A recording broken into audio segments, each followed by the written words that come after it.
Hello everyone, my name is Hasif Aiman. I am from group EH2432B, matrix code 20211175541. And today I'll be doing a topic, what can be done to prevent divorce.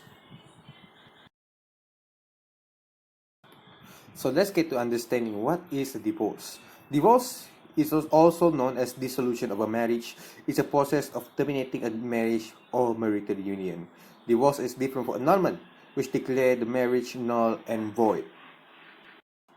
The point of a divorce is to terminate the party's marriage in order to that the party and the court must decide how to handle the question of custody and placement of the minor children and how to divide the property and debts of the party. State's law presumes each party is entitled to one half of the marital property and each party is responsible for one half of the marital debt. Non-marital property would be inherited by one of the parties or given to one of the just one of the party by a third person, and it has been kept separated. It will remain with that person after the divorce. In Malaysia, there are two courts that have jurisdiction over family laws and matter. The first one is the Civil High Court. This one have the jurisdiction of the family laws matter relating only to non-Muslim, while the Sharia Court has exclusive jurisdiction over the Muslims. Article 1211A of the Malaysian Federal Constitution bars the secular court from asserting jurisdiction in any matter that is within the jurisdiction of the Sharia court, which means these two courts cannot coincide within this family law. For the non-Muslim divorce jurisdiction in Malaysia, the Law Reform Marriage and Divorce Act 1976, Act 164 of the Malaysia provides that Malaysian court have the jurisdiction to grant a divorce if the domicile of the parties to the marriage at the time when the petition is presented is in Malaysia. In addition, a Malaysian court have divorce jurisdiction in favor of a wife, but not a husband. If the wife is a resident of Malaysia and has been ordinarily resident in Malaysia for a period of 2 years immediately preceding the commencement of the proceeding, or the wife has been deserted by the husband, or the husband has been deported from Malaysia, and the husband was before the desertion or deportation domiciled in Malaysia. By the Section 48 and 49 of the law, the Act further provides that in any proceeding in which the High Court has jurisdiction by the virtue of this section, the issue shall be determined in accordance with the law which would be applicable thereto if the party were domiciled or resident in Malaysia. Moving on to the Muslim divorce, Islamic family law is provided under Islamic Family Law Federal Territory Act 1984, or known as IFLA, but Islamic law also varies by the state in Malaysia. So that we can focus on federal territories for this article, but unless you are familiar with Islamic law, we probably didn't know that there are 5 ways for Muslims to get divorced in Malaysia. The first one is talaq. It is the most common way of divorce. There are certain procedures to be followed under Section 47 of the IFLA, but basically, the husband says talaq to his wife, which roughly translates to "I divorce you." The talaq is a very flexible law that allows the couple to get back together under rujuk. Talaq can happen 2 times and the couple can still get back together, but with only third announcement of talaq being a permanent divorce, they must get back together within 3 months of the divorce, though which is the period of the Sharia law called iddah. The second method is khul. It is also known as cerai tebus talaq. This basically involves the wife offering payment to the husband to pronounce talaq and release her from the marriage. It is covered in Section 49 of the IFLA, and the payment can be as low as 1 ringgit. But the Sharia law can decide on the amount based on the party, mean under Section 49(3). This divorce is considered permanent and rujuk can it be used to get back together. The third one is called talik. It is mean a promise expressed by the husband after solemnization of a marriage in accordance to hukum syara and the provision of this act. This kind of divorce is usually used when the husband is not being a good partner to his wife. In essence, when he breaks the promise, the married woman applies to Sharia court to get the divorce declared, as stated in section 50 number 1. A married woman may, in entitled to a divorce in pursuance of the term of the certificate made upon a marriage, apply to court to declare that such divorce has taken place. Provided in the section 52 of the IFLA, this ground of divorce is usually requested by women due to the incapability or disability of the husband. The list of reasons of women who can file for FASA is very long, but in summary, it can cover the following situation, such as the husband went missing, the husband neglect or failed to provide for his wife, or the husband was impotent, insane, or has leprosy. Fourth, the husband abused her, and the fifth, the husband refused to consummate their marriage.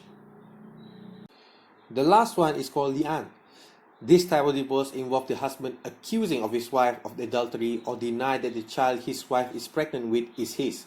This is governed under section 50A, and the exact procedure differs by state. Usually, this method of divorce will be used if the husband accuses his wife of adultery but cannot produce 4 credible witnesses. Again, the exact procedure differs from the state to state, but in Kelantan, generally this is what happened. The husband tried to swear 4 times on the Almighty name that his wife has committed adultery, and then swear one more time that if he is lying, he will receive the Almighty wrath. Then the wife also swear 4 times in return of the Almighty name that she did not commit adultery, and she swear that she will receive the Almighty wrath if the husband accusation is true. This type of divorce is also one of the permanent one, just like one of the talaq, but the husband and wife can never remarry each other ever again. There are many reasons for divorce actually. The first one is adultery, domestic violence, midlife crisis, addiction, workaholism, and the other factors. Within the adultery section, it is mostly the husband that engaged in the adultery affair in 75 of the cases, and wife in 25%. In case of family strain, the wife family are the primary source in the 78% compared to 22% of the husband family. The emotional and physical abuse were even more evenly split, with the wife affected in 60 and the husband in 40 of cases. In the 70s of workaholism-related divorce, it was mostly the husband who were the cause, and in 30% of the wife. Social scientists they study cause of divorce in terms of underlying factor that may possibly motivate divorce. One of these factors is the age of the person which get married, or delaying marriage may provide more opportunity or experience in choosing a compatible partner. Wage, income, and sex ratio are such underlying factors that have been included in analysis by sociologists and economists. The elevation of divorce rate among couples who cohabited, which means lived together before the marriage, it is called a cohabitation effect. Evidence suggests that this correlation partly due to form of selection. The person whose moral or religious code permit cohabitation are more likely to consider divorce permitted by morality or religion, and B, the marriage is based on low level of commitment is more common among couples who cohabit than among couples who do not, such that the mean and the median level of the commitment at the start of marriage are lower than among cohabiting than among the non-cohabiting couple. The cohabitation experience itself exerts at least some independent effect on the subsequent marital union. So there are many ways to prevent divorce. The first one is take responsibility. Marriage is a partnership that both spouses enter to. That means these partners are responsible for each other action as part of that union. At time, then the going gets tough, one spouse or the other will find it easier to point the finger of blame at someone else. Instead, pointing a finger of blame at you might as the spouses might as well point it at the mirror. If you are in a marriage, you are also responsible for of what is going on, good or bad, from day to day. You say, "I do," until marriage end. If you are being honest with yourself, then you must accept what your part in marriage that has been making things worse. You don't need to beat yourself up to it. You don't need to lie to yourself, but you can make things better. And second, remain faithful. Dr. Finnegan Alfred Cooper studied 576 couples who had been married for 50 years or more in the 1998. She released her finding in the books For Keep, Marriage Lasts a Lifetime. In a study, she found 95% of the spouse agreed to fidelity that agreed that fidelity was essential to a successful marriage, and 94% agreed or strongly agreed that marriage is a long-term commitment to one person. These livers weren't making the best of the bad lot.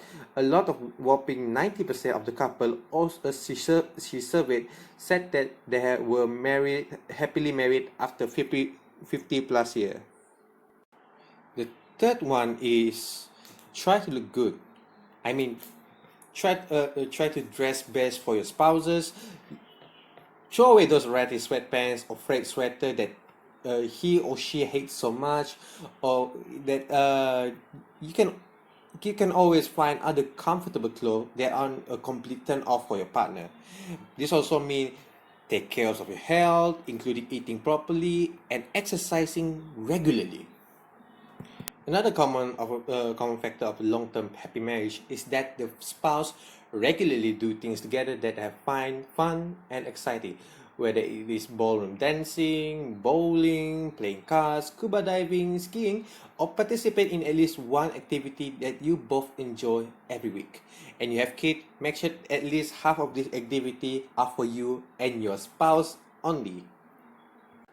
Being an individual with different interests, some you such as you might take pottery course while your spouse might play hockey. You play bridge, or your partners may collect stamp. You don't have to love everything your partner love, but you do have to but you have they have the right to pursue their cherished hobbies, and you should give them freedom to do so. It is an added bonus if that separate interest can generate interest between you two. So the third one is get your addiction under control. So many people turn to drug and alcohol to numb the pain of the relationship that is in trouble. But if one spouse has particularly bad addiction problem they can control, this can quickly destroy even the strongest marriage. If that spouse is you, decide if you want to keep dancing with those demon, or go back to what attracted you to your spouse in the first place. Keep in mind that drug and alcohol, if the drug and alcohol are part of your divorce, this addiction can be used against you in many states. They can have big impact on division of asset, alimony, child visitation issue. If addiction is bad enough, you might only see children with supervised visit in some or in some case not at all. There are other destructive addiction that can ruin your marriage as well. Being a shopaholic or having a porn addiction can drive a damaging wedge into a marriage too. And the last and the most important one is working on the small step rather than the big aha moment. It was the What I'm trying to say is it was a series of small things that snowball into your current unhappy situation, that and it will be series on small positive steps moving forward to your marriage in a better place. There is no magic that you can wave. There is no aha moment where you are transported into a new and fully repaired relationship, because marriage is essentially a hard work, and hard work is a code for doing thousands of small things.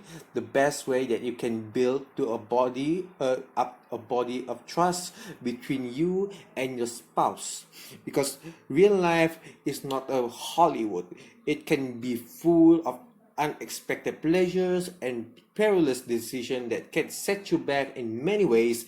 You need to be mindful of every day what you're doing and how it impact your marriage, both good and bad. And eventually, any bad behavior will be replaced by positive behavior and decision that you make. So crawl before you walk, walk before you run, run before you fly. Don't leave out all the details and minute it takes to make a marriage healthier. And that's where the battle won and divorce can be prevented.